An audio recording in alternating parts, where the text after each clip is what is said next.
Dala, Dala, Dala, Dala. Bienvenue, bienvenue, bienvenue. Aujourd'hui, nous allons parler d'un autre principe de la Mahat.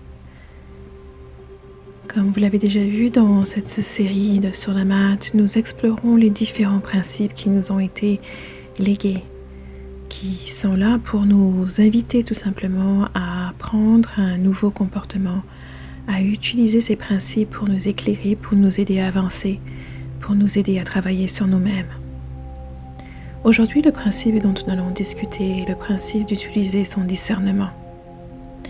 Le discernement est un élément essentiel et important pour tout individu, pour qu'il puisse non seulement trouver sa place au sein de la communauté, mais y jouer le rôle qui est le sien.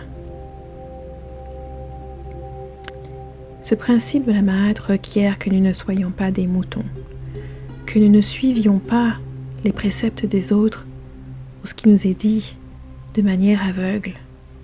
Il requiert de nous que nous gardions en nous une façon de pouvoir percevoir les choses, de se détacher des avis des autres et de leurs perspectives pour pouvoir y voir plus clair, pour pouvoir utiliser notre propre logique, notre propre cœur et bien sûr notre propre discernement par rapport aux choses qui nous sont offertes, les invitations qui nous sont données, les ordres parfois, les conseils, mais surtout les actions qu'on nous demande de prendre.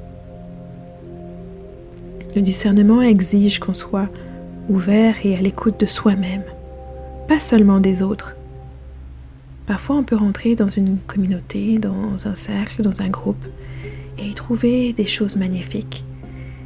Bien sûr, un esprit de solidarité, de fraternité, de sororité, un esprit de communauté, un esprit familial, d'amour, de compréhension. On peut ici aussi y trouver beaucoup d'informations, des personnes qui sont prêtes à nous guider, à nous aider à avancer sur notre cheminement d'une façon ou d'une autre. Une cause qui nous semble être noble, qui nous inspire à changer, à prendre d'action, à agir, à nous dépasser nous-mêmes. Cependant, même dans ces élans, dans ces émotions, dans cette fougue qui nous motive, il nous faut cependant garder notre propre discernement. C'est ce discernement qui nous permet de nous reculer lorsque la foule décide de s'attaquer à une personne. C'est ce discernement qui nous permet de prendre du recul lorsque ce qui vous est proposé est un geste abominable. C'est ce même discernement qui peut vous pousser à dire non, même à un ancien, même à un aîné, lorsque ce qu'il vous demande de faire est bien plus pire que le mal qu'il essaye d'éviter. Et me direz-vous, ce discernement, comment est-ce que vous le retrouvez? Comment est-ce que vous l'écoutez? Comment est-ce que vous l'entendez? Le discernement n'est pas votre peur, ce n'est pas non plus vos doutes. Ce n'est pas une force, une chose dans laquelle vous bataillez ou vous argumentez, ou vous ne faites que discuter. Votre discernement n'est pas un oppresseur. Il vous offre une information, il vous offre quelque chose à considérer. Mais il ne s'impose pas à vous. C'est à vous toujours de choisir si vous voulez le suivre, l'écouter, ou si vous préférez l'ignorer. Ce discernement dont je parle, vous le connaissez tous. Ce petit instant lorsque, même dans une situation où tout se passe bien, vous avez le sentiment que vous devez partir, vous devez être ailleurs. Vous ne savez pas trop pourquoi, il n'y a pas de logique derrière ça, il n'y a pas de rationalité derrière ça, tout se passe bien, les gens sont heureux, ils sont même d'une très belle humeur. La fête ou l'événement où vous êtes se déroule très bien, vous ne pouvez pas comprendre pourquoi vous avez ce sentiment qui vous dit de partir, qui vous dit de quitter. Et pourtant, lorsque vous ne l'écoutez pas, vous vous rendez compte plus tard que vous auriez dû le faire. Vous vous rendez compte plus tard que vous aviez cette information, cette prémonition presque, cette sensation de savoir, même si vous ne saviez pas. Ainsi, beaucoup d'entre vous avez déjà eu le sentiment d'écouter une personne très persuasive qui vous raconte quelque chose et pourtant à l'intérieur de vous, quelque chose vous dit qu'elle vous ment, que ce qui sort de la bouche de cette personne n'est que mensonge ou illusion. Et ce sentiment, vous l'avez entre vous. Vous pourrez après, chacune, vous plaindre d'avoir été roulé, d'avoir été ignoré, même vous plaindre qu'on vous a menti. Et pourtant, lorsque vous entendiez ces mensonges, vous saviez déjà ce qu'ils étaient. Vous saviez déjà ce qu'il en était. Et c'est bien la voix de votre discernement qui vous parlait. Ce n'est pas une voix imposante, une voix forte, un cri dans votre tête qui vous dit de faire ci ou de faire ça. Non, c'est un ressenti, c'est un sentiment. Il est subtil, il ne veut pas s'imposer à vous, c'est presque comme un murmure, une sensation. Mais juste avec cette sensation, vous savez exactement ce qu'il en est. Une autre sensation qui vous dit de tourner à gauche alors que vous aviez prévu de tourner à droite.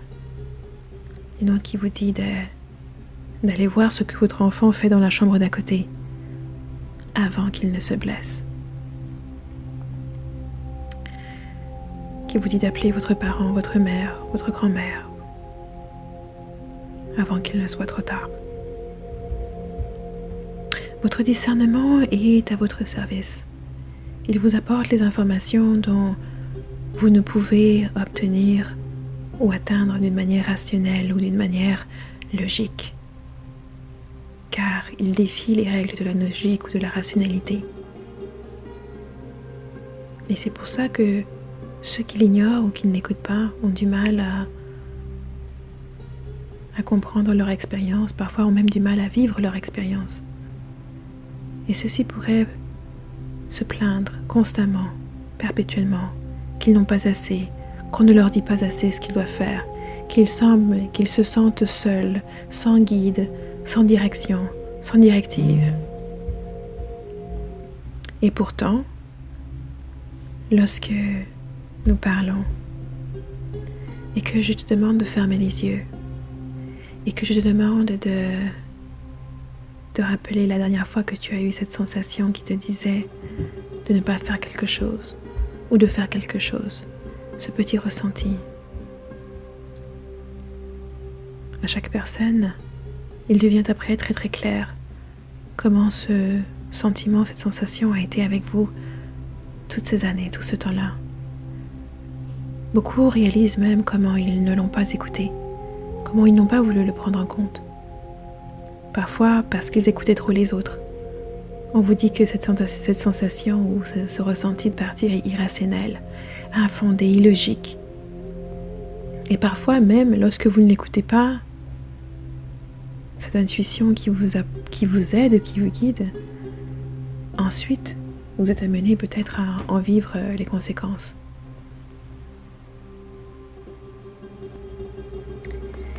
Et donc cela vous pousse justement à vivre les conséquences pénibles, parfois très difficiles. Vous saviez que vous n'auriez pas dû prendre rendez-vous avec cette personne et des événements tragiques, nuisibles, vous arrivent. Et chaque personne peut remonter à ce moment, cet instant où vous aviez eu cette sensation, ce sentiment qui vous disait que vous n'auriez pas dû aller dans ce côté-là, qui vous demandait de rebrousser chemin ou de tourner, de prendre une direction différente. Vous avez eu ces moments où vous avez des questionnements, où vous essayez justement de prendre une décision. Et à l'intérieur de vous, vous avez la réponse, cette réponse qui vous indique une direction. Souvent, cette direction va à l'encontre de votre logique. Et c'est pour ça que vous la mettez de côté, vous la minimisez, vous refusez même de l'écouter. Et c'est exactement ce que ce principe de la Mahat vous demande de le faire. Elle vous demande d'être à l'écoute de vous-même, d'être à l'écoute de ces cadeaux, de ces trésors qui vous sont offerts. ces directions, ces informations qui vous sont offertes sans que vous n'ayez à le demander. Lorsque votre intuition vous parle et vous donne des ressentis, c'est parce que vous en avez besoin. Votre intuition n'est pas un interlocuteur. Elle n'est pas là pour être questionnée, interrogée, pour qu'elle vous prouve quoi que ce soit. Elle vient tout simplement pour vous donner des informations. Libre à vous de les utiliser, libre à vous de les ignorer. Elle ne s'impose point à vous.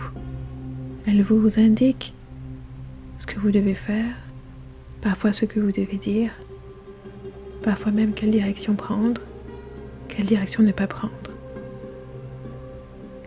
Et c'est à vous de savoir l'écouter. C'est à vous parfois aussi d'avoir le courage de vous tenir devant les autres.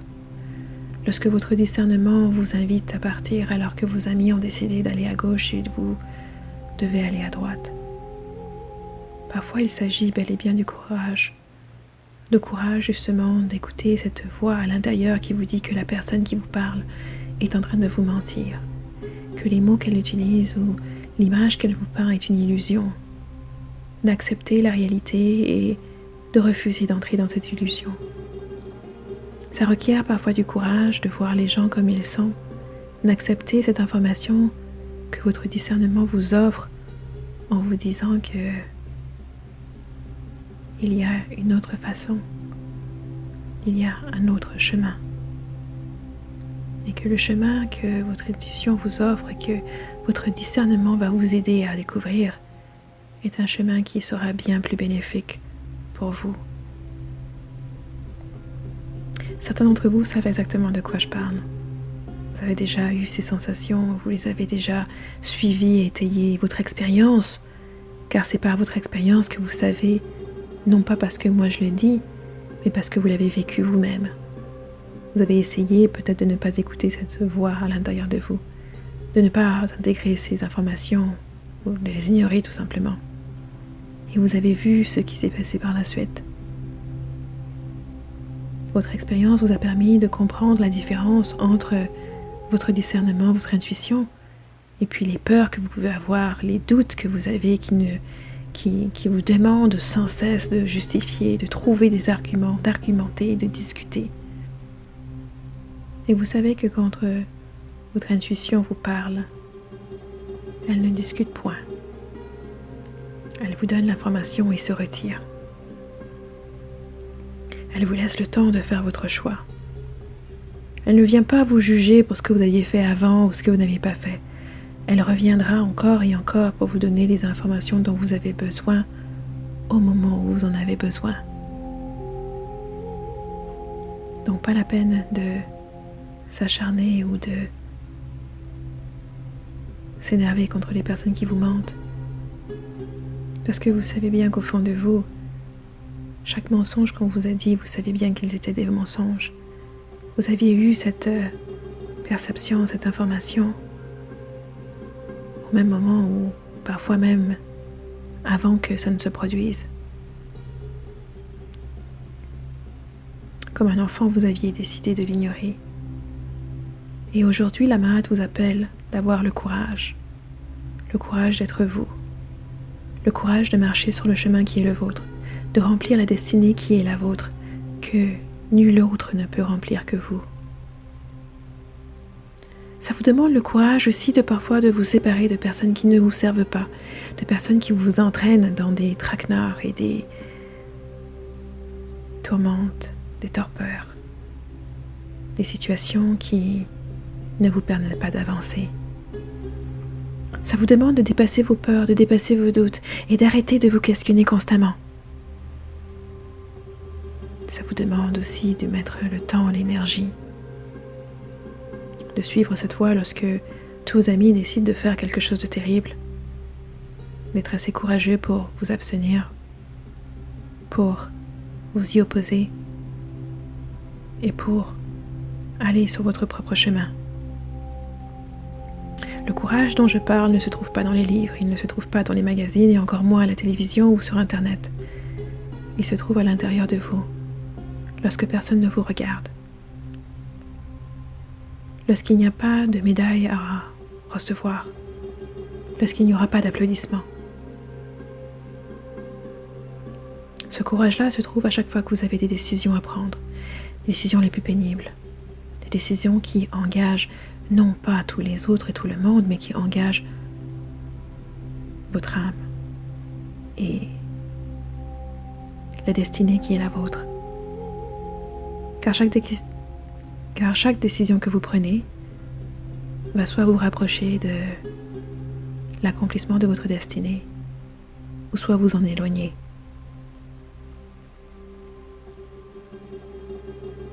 Et sur ce cheminement, il y aura toujours des défis, certains plus grands que d'autres, certains beaucoup plus tendres et joyeux que d'autres, certains beaucoup plus pénibles et beaucoup plus difficiles que d'autres.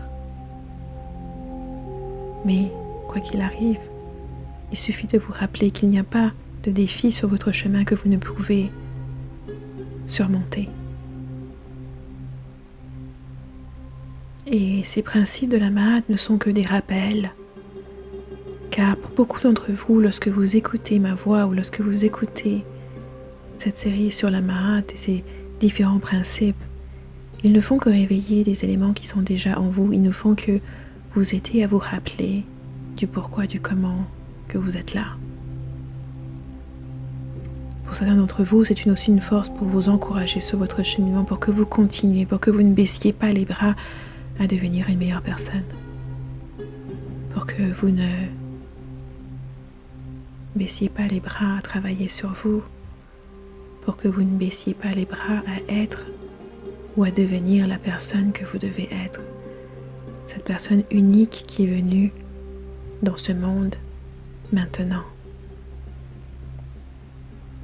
Le discernement vous appelle à vous tenir droit et à devenir adulte, à grandir et à graduer du monde d'enfant, de l'enfance. Il vous appelle à concrétiser qui vous êtes et les différentes facettes qui font qui vous êtes, et à regarder autour de vous ce qui vous est proposé et à vous demander l'illusion qui se cache là, vous demander si c'est effectivement vrai.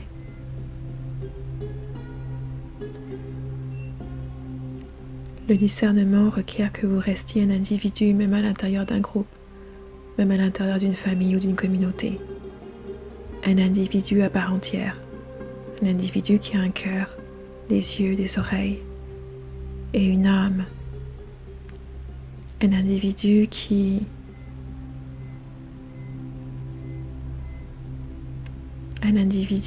ne fait pas que juste suivre les ordres et les perspectives des autres. Une personne à part entière qui regarde les propositions devant elle et qui laisse son âme et son cœur lui parler, qui revoit aussi l'utilité de ce qui est proposé et la finalité, et qui toujours garde en elle la perspective de sa propre destinée. Que la Mahat demeure avec vous, et qu'à chaque fois que vous avez une décision difficile à prendre, que vous vous rappeliez tout simplement d'utiliser votre discernement.